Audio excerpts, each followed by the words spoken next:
Hi, and welcome to my channel. Honestly. Hey, Uncle Kenny! Football! Hey, yeah! If you're new here, my name is Cedric. I'm an actor, a filmmaker, a screenwriter, and a YouTube reactor, and this is my second reaction to MORR-ih-SET. My first one was to Defying Gravity, and she defied gravity. She defied a lot of things. She defied expectations. She defied logic. She is very, very good. And this was highly recommended. This is one of my favorite songs from Broadway. Here's a fun story. I was at the first ever performance of Waitress in New York. I had the chance to go, and I got to go backstage and meet the cast, and I loved it. And when I came out of the stage door, people didn't know the cast yet because it was new, and so people started cheering, and I felt very good about myself. So that's my story about Waitress. But anyway, I love this.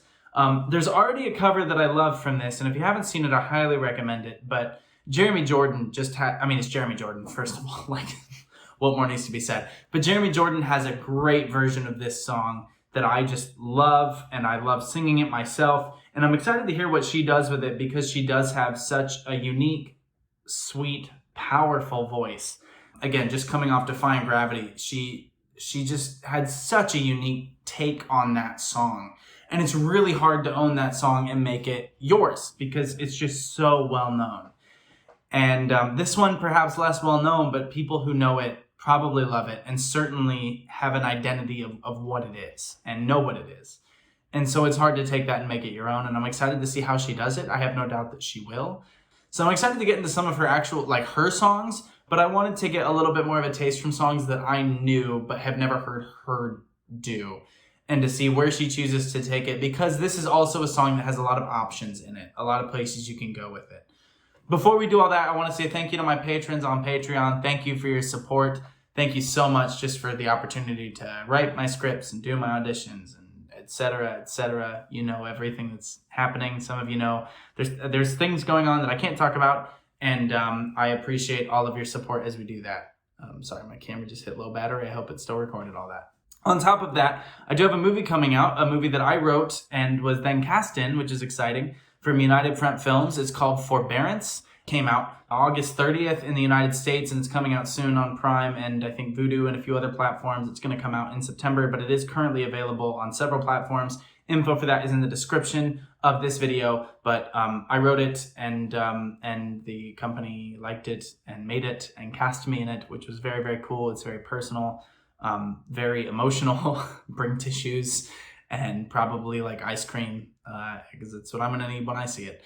So, anyway, that's available, and it would mean a lot to us if you would watch it and leave a review if you liked it. So let's jump in. This is MORR-ih-SET. She Used to Be Mine. Doesn't it feel amazing to be in love? Wow! Staray! Ako talaga! Anyways, going back to the, serious Morissette. Not a lot of you guys know that I actually have a little theater background. Back in 2012, I had my very first musical theater experience being cast for Repertory Philippines production of Disney's Camp Rock the Musical. Somebody mentioned this in my last video. To take the part of Mitchie Torres, which was portrayed by Demi Lovato in the original movie. Wait, what's that? Ano? Sample? Oh, sige, wait. Char. Parang ako nagkasakit dun. This is real, this is me. I'm exactly where I'm supposed to be. Love that now. crack, yeah. Gonna let the light shine on me. Now I found who I am. There's no way to hold it in. No more hiding who I wanna be. This is me. Yeah. Yeah, I remember having so much fun, but I really did grow as a performer from that experience, and it was just really priceless. Just imagine just having to remember everything from the blocking, and then we also have choreography, our lines, and then all of those power vocal songs, and not to mention, syempre kasi we're independent people. We even like sometimes most of the people in the theater do their hair and makeup and just do everything themselves backstage. So in my part, I also had to think about just all the quick changes I had to do for the show, and it was crazy. Yeah, I definitely learned so much from that experience. And that is completely fair. One of the reasons I love doing film is because if I forget something, they can cut and reset the camera, and you usually have a hair and makeup team and costumes, etc. But the other reason I love doing musical theater is, or any theater in general, you don't have that. When we did Pippin, nope, you're on stage. You gotta figure it out. You gotta solve the problem. And I've been in those situations where somebody forgets a line, or we forget where we're supposed to be, or at the wrong spot, and you have to solve it. And that is, it takes getting used to, and even the most seasoned performers can get thrown off by it. So I appreciate her talking about that, because there's a lot that people don't really think about that goes into these things. There's a lot. And gained so much respect for the theater community. And I am looking forward to hopefully doing it all again someday. You should. Anyways, I would love to sing for you guys a song that's from a newer musical. Well, not very new, but this was actually based on a movie back in the 2000s and was adapted and brought to the theater with music written by Sarah Geronimo. This is She Used to Be Mine from the musical The Waitress. Okay, here we go.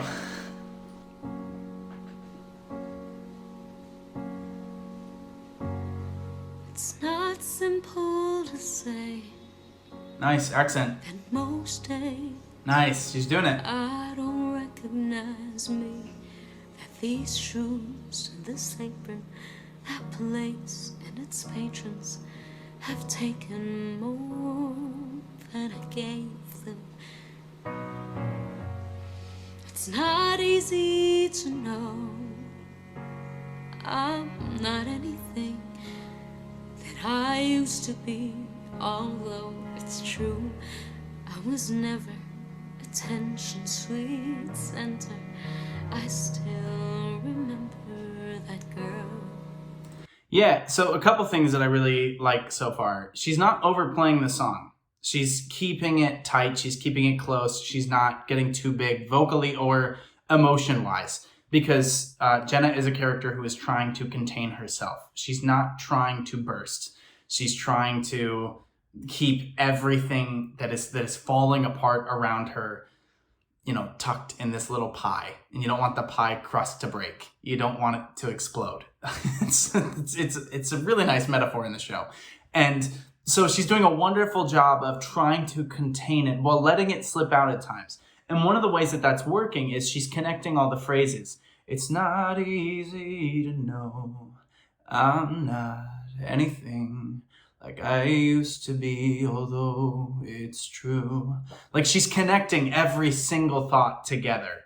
And that was a pretty low key for me. But she's connecting the words, It's not easy to know I'm not anything like I used to be, although it's true. She's blending these words. Like if she leaves too much of a pause, someone's gonna interrupt her. And that's true to the character because her husband is not great. And there's constantly people in her life that are telling her what to do, where to go. And so that's a really nice way to build character into your vocalization of that character. You don't want to just sing the song. You want to perform the song. You're not a singer in this moment. You're an actor. You have to sing, you have to perform the song, you have to be the song.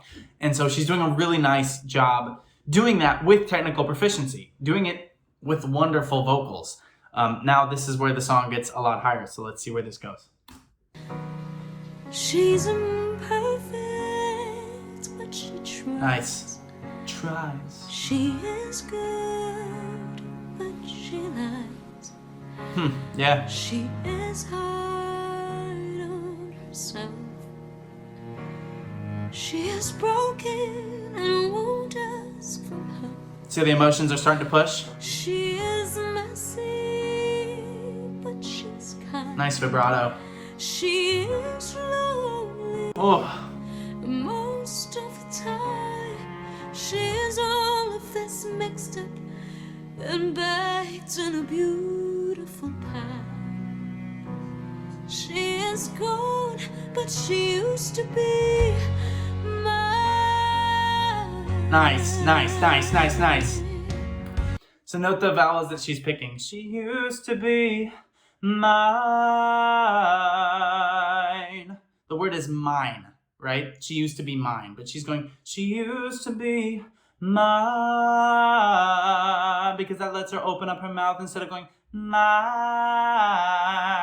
See how that nasal, you can't make that sound good. Mine.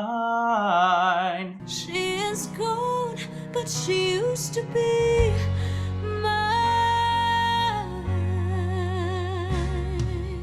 There was one earlier where she went, she is all of this mixed up and baked in a beautiful pie. Like, she's doing really nice moments to decide, where am I going to elongate it? Where am I going to attack the note with ruthless efficiency and technicality? And where am I going to let it slide? How am I going to add emotion to this? She is broken and won't ask for help. She does such nice flips up into her head voice on the, she is messy, but she's kind. She's got to flip between voices there to make sure that she's got all the different tones that she wants. She's keeping it light. And then she pushes through on her full voice at times.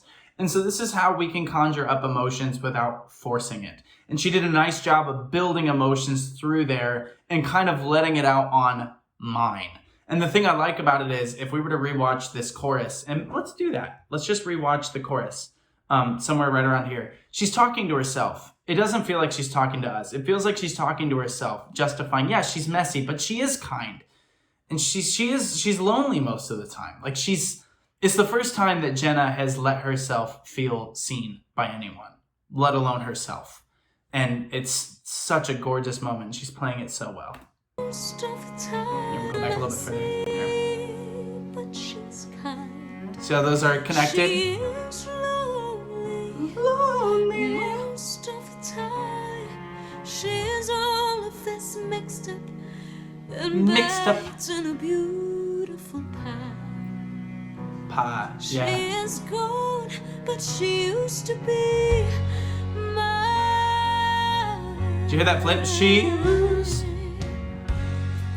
And it's not what I ask for.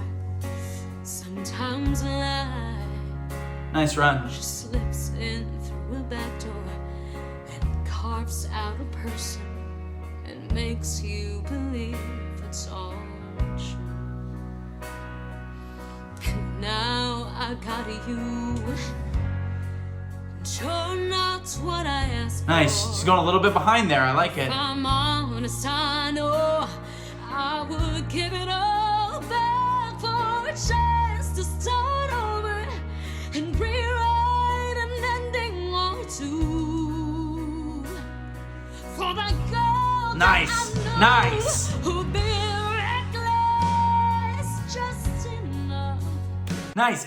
I haven't heard anybody go this, like, kind of a little bit angry with it, but it makes total sense for the character. And these are hard things to admit, to look at yourself and to look at your daughter and to look at the life around you and be like, I wish I could go back. It reminds me of, if you've seen Everything Everywhere All at Once, which I think is maybe the best film ever made. One of the most poignant moments in that movie is when Evelyn is, again, spoilers here, nothing huge, but spoilers. When she goes back and she looks at her previous life choices, and she ends up being a movie star instead, and she comes back and she looks at her husband and she says, I saw my life without you. I wish you could have seen it. It was beautiful. I never should have gone with you all those years ago. And it is such a heartbreaking thing to watch someone say, let alone to hear it. And so she's doing such a nice job living in the conflict of saying that. And, not saying it literally to her daughter, but saying it, feeling it. And I think, if I remember right, Jenna's pregnant at this point in the show. I don't think she's had her daughter yet. So that is a hard thing to have to balance. And you can't go back. What can you do? And so this anger that's there is prevalent and necessary and valid. And I love the way she's adding that with this texture. Da, da, da.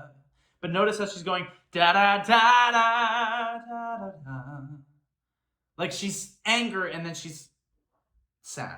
Like, she's letting it go. She's not leading with anger. She's letting the anger bleed through, and because of that, the rest of the emotions ring true, and so does the anger. If she leads with anger and sits in the anger, we're going to lose sympathy for her. But Morissette's not allowing that, and I really appreciate the emotional control of that, along with the vocal technique and the fact that she's still singing in this vaguely North Carolina-esque accent that is present in the show and works. And she's doing a really nice job. Singing with accents is tough. Gets hurt, grit, nice. Who learns how to toughen up when she's bruised and gets used by a man who can't love. And then she'll get stuck and be scared of the life that's inside her. Yeah, okay. Getting stronger each day. It finally reminds her to fight just a little. Nice. To bring back the fire in her eyes. That's been good, but she used to be mine.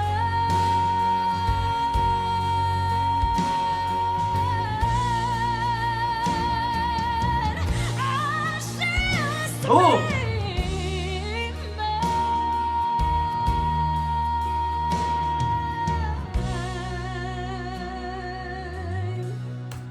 Did she take a breath? I'm not sure she did, because she was pushing there at the end. My goodness, what breath control. I'm not sure she actually took a breath. Okay, right before that. And look at how she goes, ma. She's not actually going, ma, which is the pure sound of it. She's adding that accent on. So if you're doing that accent, you wouldn't just say she used to be mine. And vocally, you wouldn't say she used to be mine. You would say she used to be mine, right? And so she's going, she used to be mine. And she's got a really nice reverb there in her voice on that.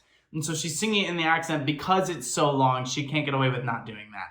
So she makes a choice here. But look at how she sustains it. Look at how you can tell she's pushing the air from her diaphragm, not from her throat. She's sustaining the note from her diaphragm, pushing the air through. And that's what lets her hold it so long. Listen to this again. That's been good, but she There's the breath, used to be right here. mine.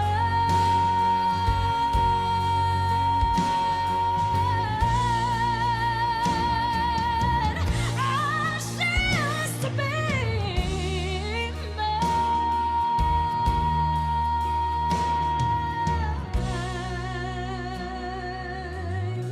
Exactly 20 seconds. Exactly 20 seconds. And she had the quick, she used to be, but that's not enough. That was enough to restart the phrase. That wasn't enough to fill her lungs and everything. So 20 seconds of really, really nice breath control and technique. Never went sharp, never went flat, stayed right in pitch, right in character too. We never saw her get desperate for anything. She knew exactly how long she had to hold the note.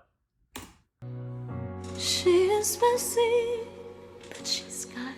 Yeah, now it's light. Pull back. She is lonely most of the time. She's all of this mixed up and Mixed up. baked in a beautiful pie. Nice. She is gone, but she used to be mine. Nice. Pull back mid-note. Yeah, real good. Really good. Really good. I would love to see her in that role. I think she would be great. She might, I don't know how old she is. She might need to be a little bit older just to make it work, but I don't actually know because I think she's probably good enough to pull it off. Like vocally she can sing it. Gosh, that's not a question. I would love to see her play that role. I'd love to see her in Les Mis. I'd love to see her in a lot of these like pop style shows. I think she would be really, really good in. Obviously Camp Rock, yeah, and she killed Defying Gravity, but doing a show like Waitress would just be perfect for her. I'd love to see her in something like Bright Star or Dear Evan Hansen. She could be really good in. Like there's a lot of shows out there for her, and I think that some theater producer is going to get a big promotion when they realize they should cast her, or a casting director. they're going to be very happy with their awards shelf, I think, after that season. Because she can sing really well, like really well, but she clearly knows how to build a character. And I think that is something that, you know, I always say that there's 3 types of performers that we have in my industry in particular. There are actors that sing and dance, dancers that act and sing, and singers that dance and act. I'm an actor that sings and dances. So I'm an actor first. I build character first. I focus on character first. I don't think any of those 3 things are the right thing to be. I think they're all right for different things. If you're making Cats, you want a dancer first. It's Cats. That's what you want. If you're doing Phantom of the Opera, you want a singer first. It doesn't mean that the other things aren't important. You want somebody that can act and dance for pretty much any show. Act, dance, and sing. Like, you want them to be a triple threat. But different shows have different requirements. And Waitress is absolutely an acting-focused show that requires stellar vocals. And I think that she could pull it off. I mean, I really do. Like, the character was there. That was Jenna. And so, super impressed. Thank you for recommending this to me. If you haven't seen Jeremy Jordan's, go check that out. Morissette actually did some similar things to him and chose in different moments to add different emotions, which I think makes sense with the 2 characters they were portraying. And it's a really nice example of, between this and the original production and Jeremy Jordan, you can see how you can take the same text and make justifiable decisions as an actor off of them, but all 3 done with just impeccable vocals. So thank you for recommending this. I really enjoyed it. Thank you for watching. Please drink lots of water, fix your posture, and take care of yourselves. Until next time, be well.